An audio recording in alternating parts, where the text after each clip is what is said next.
Let's discover our masks together. If you guys haven't already, go download this digital workbook at my Etsy shop. I will leave a link to that down in the description box below. Like I said in my previous video, this is all about the honor system, right? Yes, it is one of my biggest goals when I started this channel and started making workbooks like these to make neurodivergent content accessible for those out there who may be seeking help and who may not have the means to afford a coach, a therapist, psychologist, or even who may not even afford to have a community supporting them. My hope is that videos that I make and the workbooks that I create helps you guys learn about your neurodivergency in a way that's not only extremely affordable, but it's also very easily understood by our neurodivergent brains. Needless to say, I put so much time, passion, and work into making these workbooks and videos for you guys. So by simply going over to my shop and actually purchasing my products, or even donating by hitting that heart thanks button down below, these are all very easy ways you guys can support me so that I could keep doing what I'm doing and give back to the community. With that being said, let's go on ahead and fill this workbook out together and discover some of our masks. Alright, you guys, I hope you have your workbook pulled up. I personally like to use GoodNotes, but you guys could also use whatever app that you feel most comfortable with. All of my workbooks, for the most part, are pretty easy to navigate. There's just some things here and there that might be a little bit confusing, so that's why I make videos like this, so that I could show you guys exactly how to utilize these workbooks. This specific digital workbook is 20 pages long, which is, I think, the longest workbook I've made up till this date, because there's a lot we need to understand when it comes to masking. A lot of the times our habits and our behaviors are subconscious, so what that means is we're unaware of a lot of the things that we do and how we respond. Masking and scripting is a part of your learned behavior and your habits. So what is masking? Autistic masking refers to the conscious or unconscious suppression or hiding of elements of a person's autistic identity. This is often referred to as social survival strategy used to conform to expected norms, cope with situations or environments, or avoid expressing anxiety. Scripting can also be employed as a form of masking one's autistic traits, attempting to blend in and go unnoticed as different. Masking can be utilized by any autistic person, but can be particularly common among women and girls who may use observation and imitation of others to camouflage autistic traits.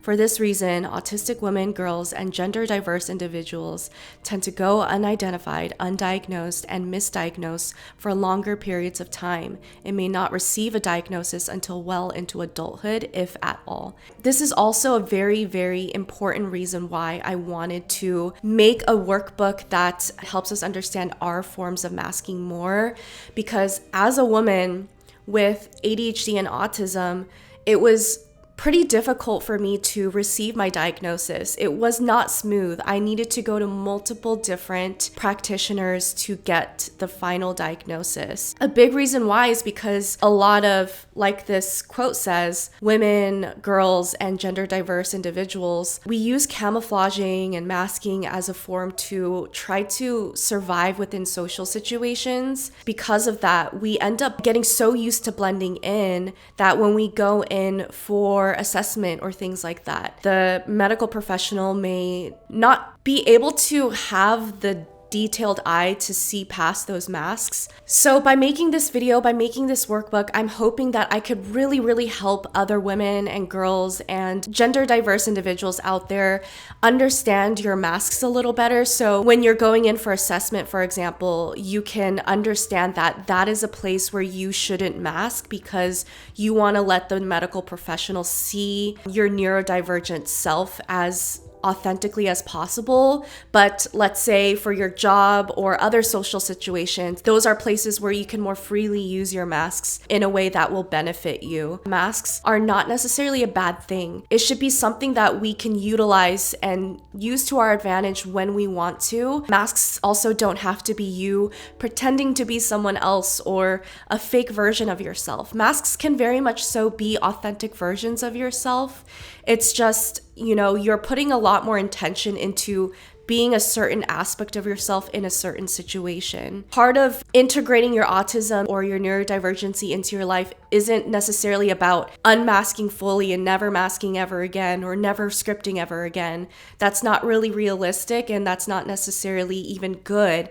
It's just a matter of utilizing masks and scripts to your advantage so that you feel as empowered as possible as a neurodivergent autistic person. So I personally came up with 10 preliminary questions. The goal is that by answering these questions, you guys can begin to understand whether or not you guys are unknowingly or unconsciously masking. I'm personally not gonna fill these out. I'm just going to verbally answer every single question just to save time. Of course, I put this there so that you guys can almost utilize this as a journal and keep this in your own record, whether digitally or if you want to print it out and write on it. The first question is, do I feel uncomfortable in social situations? I definitely feel uncomfortable in social situations, and it's not necessarily because I'm not enjoying myself. It's not necessarily because I'm uncomfortable around that specific person or in that specific environment. It's just socializing to me is not an experience where I could put myself on cruise control. The way I like to describe it is socializing to me is always a manual experience. There's always a switch I need to turn on, and I'm always needing to shift gears, and the gears are kind of like interpreting what the other person's saying, interpreting what I want to say, and trying to filter whether or not it's appropriate, trying to filter whether or not how I want to say it is going to be interpreted by them correctly. You know, there's all of these ways in which my autistic mind has to work in social situations that makes it a generally uncomfortable experience. And that's not even to mention the sensory discomforts as well, because when you're out in the world and there's all of these factors that you can't take into account, like sound, smells, weather, all that stuff. And these are all factors that makes it either really hard or at least like uncomfortable for me to go out and socialize and interact with other people. The second question is, do I feel drained after social situations? Yes. I mean, my answer to the first question should already answer this, but of course you guys could go into more detail if you want to, but I feel extremely drained after social situations. It's just a matter of how drained do I feel. Do I avoid social situations? Yes. I would say for the most part, I avoid social situations more than the average person. This is kind of like the complexities of understanding your autism as well, is that a lot of the times, like, your normal is going to be a lot different than what you see other people's normals are. So I want you guys to start thinking about yourself and holding yourself accountable to your own standards. Understand what those standards are. So me avoiding social situations a lot is me not seeing friends for a few years. Me being very sociable and maintaining a social life is seeing friends like once every few months. But in general, I would say like I do avoid social situations. Okay, so the next question is, do I need time to recoup after social situations? Yeah, at its best, I need a few hours to recoup. Sometimes I'll take a power nap after a social interaction and I'm good. Sometimes it's just a few hours of sensory deprecation where I'm just laying there nonverbal and stimming for an hour or two. And sometimes I need a few months of just being in my own little shell. Do I need to know who will be at a social situation? Yes. Before I got diagnosed with autism, I noticed these moments where I would ask questions and people would react to my questions as if my questions were odd. I would always have to ask for every single person that's going to be there. And it's not just to get a general idea of who's going to be there. It's like I need to know every single person that's going to be there. And I get really thrown off if someone arrives that I didn't expect to see there, or if I feel as if I'm not able to get an exact list of who's going to be there.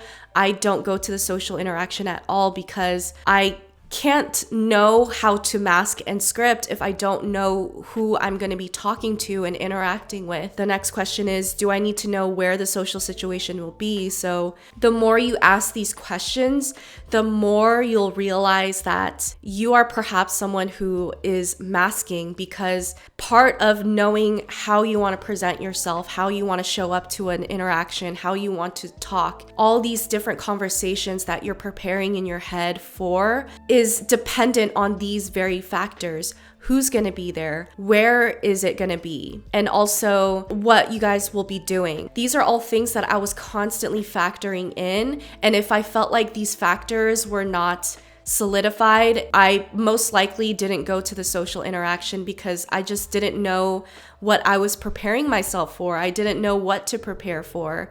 And that made me really anxious, and I don't really know how to roll with the punches very well. There's a couple times where I'm sure I still threw myself in a social situation without knowing these factors, but every single time it was so overwhelming and overstimulating, and it was never worth it. So the 8th question is, do I analyze how I was acting and talking during or after a social interaction? This is something I constantly do even to this day. This is something that I think I'll do for the rest of my life, because a part of this is just an objective thing, right? Like I said, socializing for a lot of autistic individuals is like a manual experience. You have to constantly be factoring in all of these things, processing a lot, interpreting a lot. And so part of that is constantly analyzing a social situation, how you're performing within that social situation. But the thing is that sometimes that objective analyzation and interpretation could turn into an emotional experience, because when you're not interpreting them as accurately or responding as smoothly as you would want, or later on when you realize you said something that wasn't necessarily appropriate or may have been taken the wrong way, you can begin to really beat yourself up and feel a deep sense of shame for not being able to know better or respond better in that situation. This is kind of a good indication that you're a person that masks, because you're constantly thinking about these things in such a high extent. And a part of that is also knowing how you want to adjust your mask for another interaction later on. The next question is, do I dread social interaction despite how pleasant it was? All the time. I'm always dreading social interaction, no matter how much I like a person. And we'll kind of get into that near the end of the workbook when we're starting to like chart out our masks with specific people. And there's always that little aspect of like, is something gonna happen that I'm not expecting it to be? And I have to always have a little bit within me prepared to react and respond to an unexpected interaction or event. And that part doesn't feel great. And the last question is, would I act and talk like this when I'm alone? This is an important question because a lot of the times our masks are authentic aspects of ourselves, right? I would say a lot of my masks at this point in my life are authentic, but at the same time, this is like the complexities of autism. I genuinely don't think anyone would get the authentic 100% Irene aspect of myself when I am absolutely alone. This is why I think our alone time is so important to us, because no matter how much I trust someone or how comfortable I am with them, just the simple act of having the manual social interactions happening, that makes it almost like impossible for me to be completely myself. Right? And so the only time I could be completely myself is when that manual brain is turned off and I could just genuinely do whatever I want, however I wanted, and not taking anything or anyone into account. Alrighty, so moving on. In this part of the workbook, I found it very important to break down the concept of masking in levels and comfortability. The way I want us to begin to understand masking is to think about one versus another. Because again, masking is neutral, so it's not necessarily good or bad. It's just one factor versus another.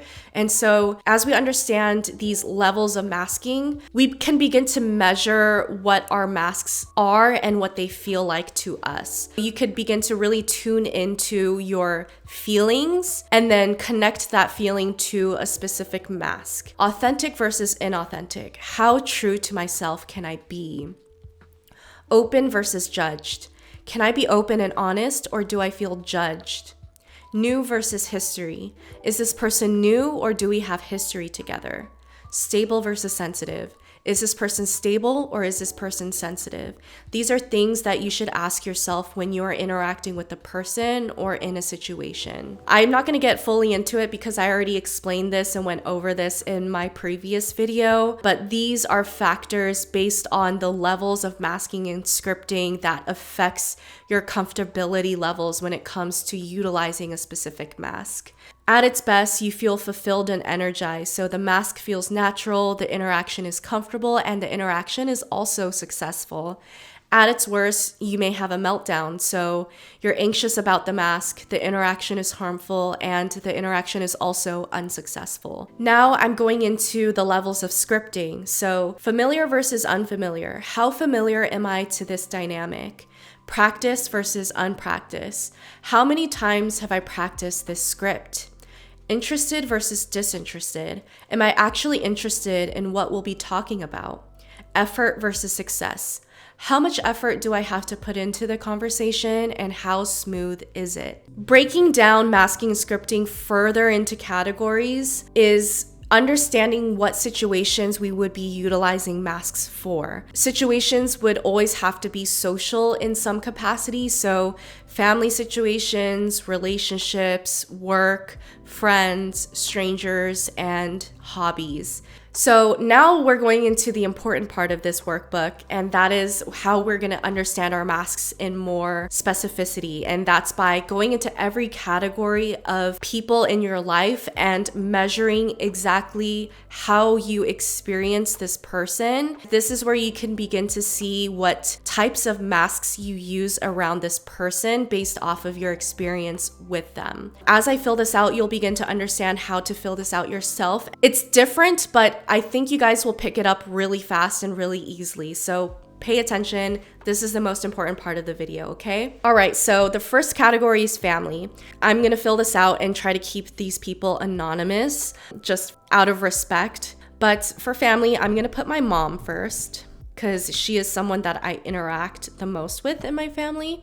Of course, I'm not gonna fill out all of these for the sake of time. I'm just gonna fill out enough for you guys to get the gist of how to fill this out. All right, guys, so I want you to color code the way you highlight your answers or circle your answers, because that will help give you a visual indicator as to what your energy levels are like around this person. And it'll make so much sense once you're finished with those little boxes. So with my mom, authentic versus inauthentic. I would say my masks around her are authentic. Open versus judged. So I definitely feel judged around her. New versus history.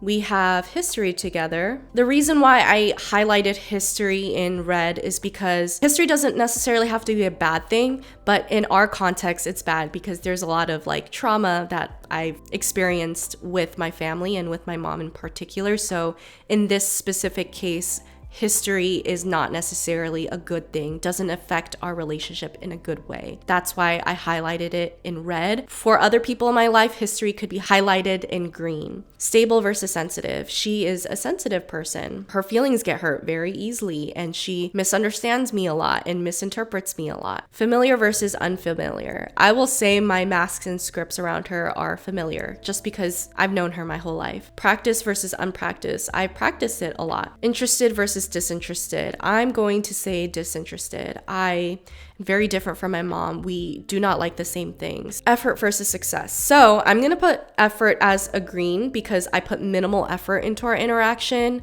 but the success I'm going to put as neutral. So it's not necessarily all bad, but it's not necessarily good either. So you guys can see my masks around my mom are minimal effort and they're authentic aspects of myself. myself because at this point, I guess I don't care to mask a lot around her to preserve her feelings for me or our relationship. But at the same time, we don't necessarily naturally get along or have a flourishing relationship, and it's not necessarily fulfilling either. Okay, so moving on to the category of friends. I'm going to put my best friend as friend A, and let's see how I mask around her. Authentic versus inauthentic. I feel absolutely authentic around her. Open versus judged. I feel open around her. New versus history. I have history with her, but it's good history, so I'm highlighting that in green. Stable versus sensitive. She is a very stable person. No matter what you do and say, she usually doesn't take offense to it because she knows herself, she's secure, and she doesn't really get offended or affected by other people. Familiar versus unfamiliar. I am extremely familiar. Practice versus unpracticed, practice that script a lot. Interested versus disinterested. I am very interested in every topic we talk about because that's why we're friends. We like the same thing. I put minimal effort into my mask around her, and it is very successful. As you guys can see, this is why she's my best friend. This is the friend that I talk to every day, the only friend I talk to every day, and you could see why. And I know not everyone can have this person in their life, so I'm so thankful I have friend A in my life.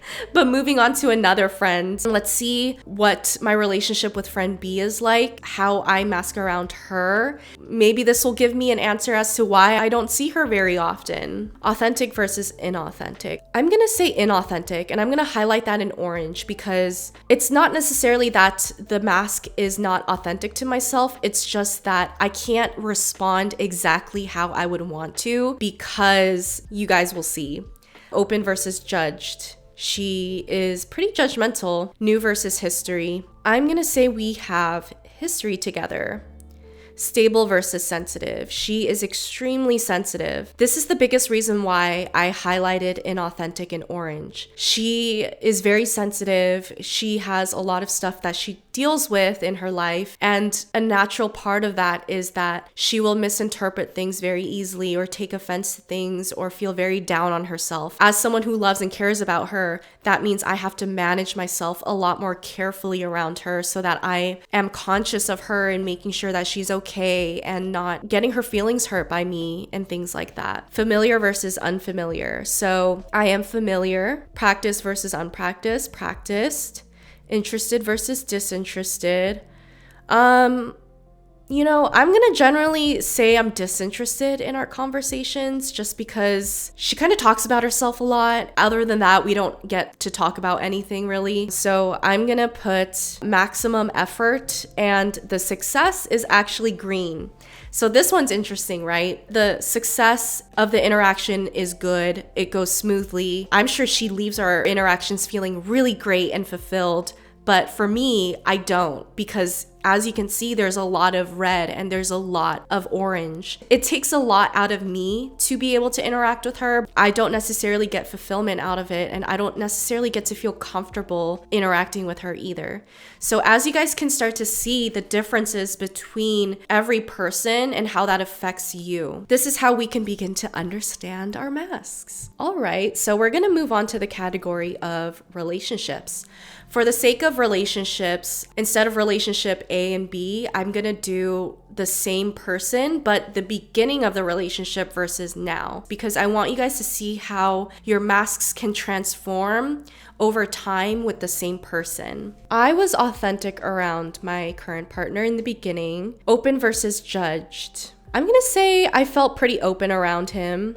New versus history. Of course, it was new. Stable versus sensitive. So this one's the interesting one. My partner was very sensitive when I first met him. Very sensitive. That's why I'm highlighting it in red. I remember when we were first talking, my flat affect and some of my responses really rubbed him the wrong way because he just wasn't used to it. He was used to people being a lot more charismatic and animated. So me being generally more even-keeled and monotone, he would start spiraling because he would think that I wasn't interested or that I was upset with him. And because as you can see, I wasn't really masking too much in front of him before, but it's funny because now after the fact of us being together for longer, I have to take into account a lot more carefully how I am around him. And so you'll see how that affects the mask. Familiar versus unfamiliar. So I'm going to say familiar because I am very familiar with how I need to interact within relationships. That is like the one social interaction that I feel the most comfortable in. Practice versus unpractice. I would say practice. Interested versus disinterested.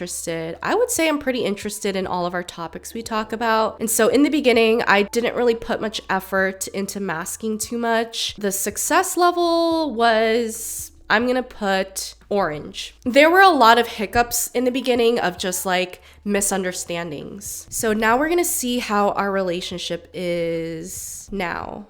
This will be interesting. I'm going to say I'm still authentic with my masks. I'm going to put orange for judged because there's just a lot I need to take into account. There's many situations where I do feel somewhat judged by him because he has yet to learn some of the things I learn and align with the same type of opinions, thought processes, and moral values. I'm going to say we have history now. I'm going to put sensitive. Familiar versus unfamiliar. I'm going to put familiar. I'm going to put practice. I'm going to put interested. I am actually going to put effort level as orange and success as green.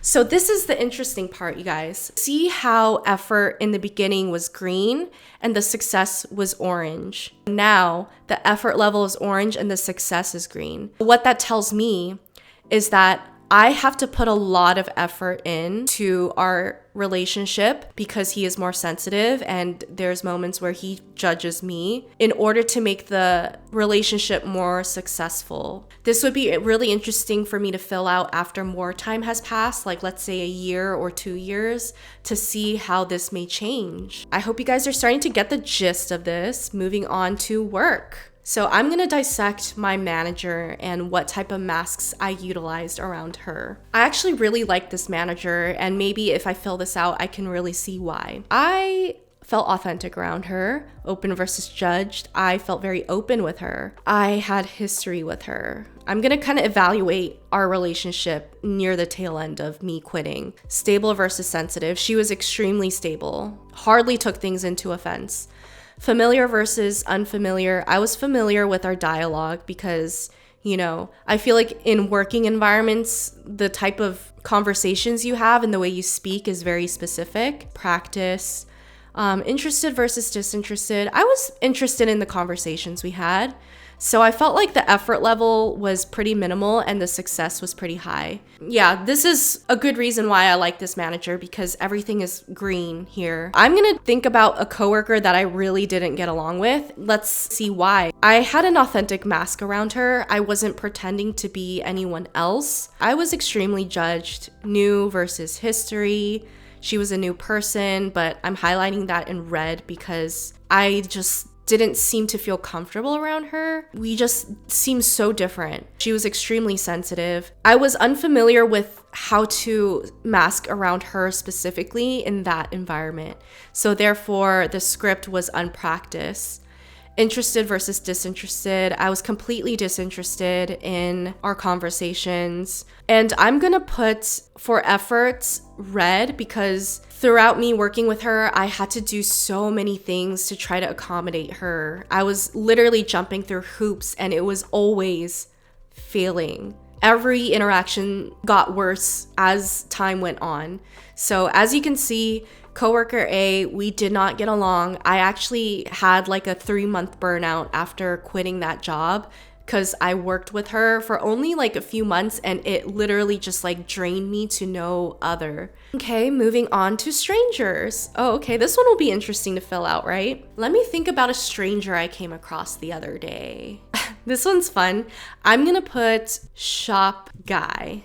So 𝗪𝗏𝗏 is this guy that I talked to when I was in Seattle, and I went into a little shop and went out of his way to like get to know me and things like that and give me some suggestions on where to go. And I kind of want to dissect how I felt with that so that I can really see why I enjoyed that interaction. I felt like I was authentic around him. I felt very open around him. I felt new around him, but of course in a good way. I felt like he was a stable person within the interaction because I could just be myself and he wasn't like responding in a way that made me feel like what I was doing was like harmful to him. Familiar versus unfamiliar. This one's interesting. So I'm gonna highlight unfamiliar, but in green. Of course, I didn't know how the conversation was gonna go. I didn't know who he was or what he was about. So there's a lot of like unknown factors there, which could be very scary. So in a sense, I felt that little tinge of anxiety, but because the interaction was so smooth and so genuine, it was like an unknown and unfamiliar thing that felt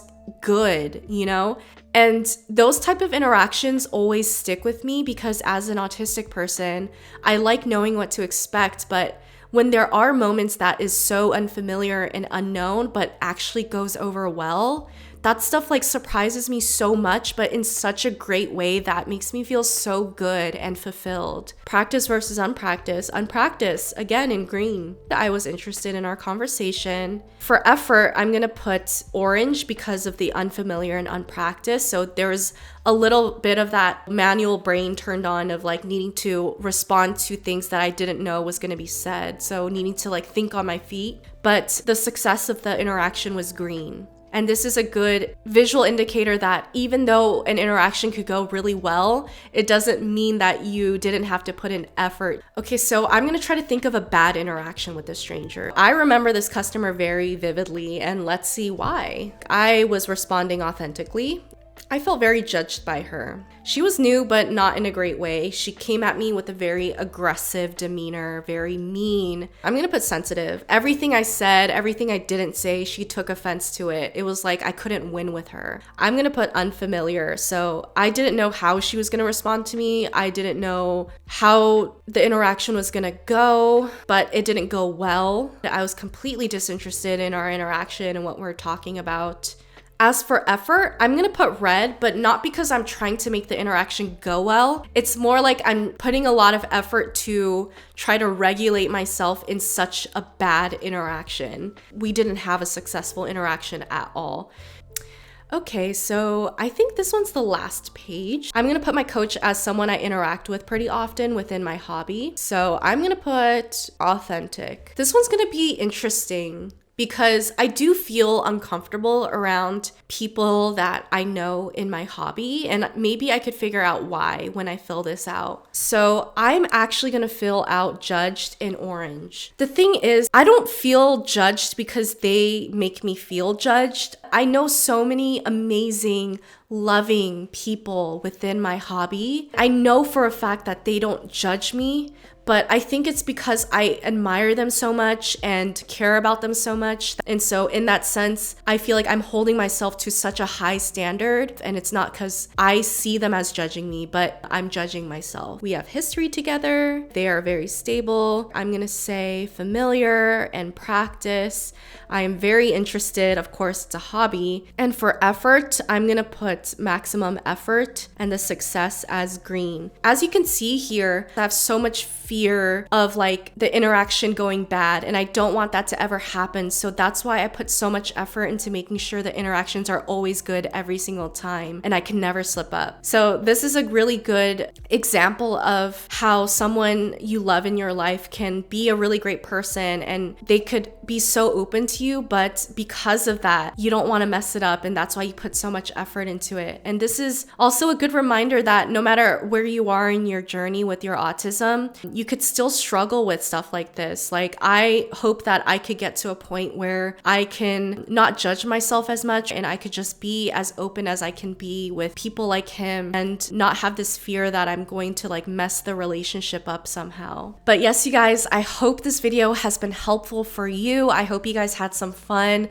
filling this workbook out and getting to know your masks a little bit more. I know for a fact I learned a lot about myself in filling this out as well. Again, if you haven't purchased this workbook yet, I will leave a link to it down below to my Etsy shop. It's only $5. If you have already purchased this workbook and filled this out with me, I appreciate your support so much. And I am so endlessly honored to be a part of your neurodivergent journey. I will see you guys on next week's video. Much love, stay present. Bye guys.